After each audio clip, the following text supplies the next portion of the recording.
The Weeping Woman's Curse.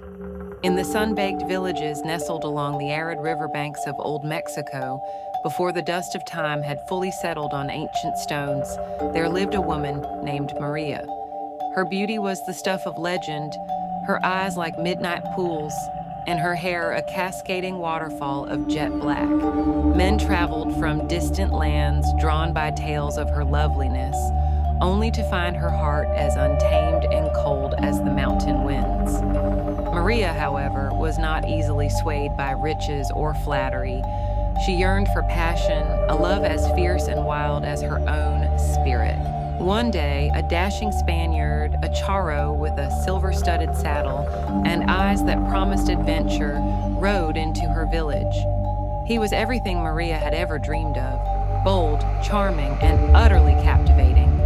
She fell deeply in love, and soon they married. Their union a whirlwind of passion. They had two beautiful children, a boy and a girl, who inherited their mother's striking features and their father's vivacious spirit. For a time, Maria knew a happiness she had never imagined possible. But the charro, accustomed to a life of freedom and conquest, soon grew restless with the responsibilities of family. His visits became less frequent, his affections cooled, and his eyes began to wander to other women. Maria, once so proud and self-assured, found herself consumed by jealousy and despair. She watched as his love faded, as he showered attention on their children, but barely glanced her way. The bitter sting of abandonment, coupled with her wounded pride, festered in her heart like a venomous serpent. One sweltering afternoon, as the sun beat down relentlessly and the river flowed sluggishly by, Maria saw her husband riding through the village, laughing with another woman, while their children played innocently by the water's edge, oblivious to their mother's torment. A dark, irrational rage seized her, twisting her mind into a whirlwind of pain and delusion. In a moment of madness, a desperate cry for her husband's attention, or perhaps a horrific attempt to reclaim her past, she dragged her unsuspecting children into the village. With a heart choked by agony and a mind consumed by a blinding fury, she pushed them into the murky depths.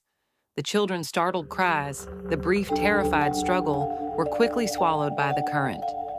As the last bubble surfaced and burst, Maria's rage abruptly vanished, replaced by a cold, horrifying clarity. The enormity of her deed crashed upon her, shattering her soul. She screamed, a raw, guttural sound of pure anguish that echoed across the silent river. She ran frantically along the banks, calling their names, tearing at her hair, but it was too late. The river had claimed them. From that moment on, Maria was a lost soul. She wandered the riverbanks, her once beautiful clothes now tattered and stained, her haunting cries piercing the night. She searched endlessly for her children, her mournful wails chilling the hearts of anyone who heard them. Eventually, her body gave out, and she succumbed to the river, but her tormented spirit could not find peace. To this day, they say, La Llorona, the weeping woman, walks the waterways of the world, eternally searching for the children she so tragically lost. Her ethereal cries of, Ay, mis hijos, oh, my children, drift through the night, a terrifying lament warning children to stay away from the water's edge, and reminding parents of the profound and sacred bond they share with their little ones. Her legend serves as a chilling reminder of pride, despair, and a mother's eternal, agonizing regret. If you enjoyed this video, don't forget to like and subscribe for more chilling urban legends.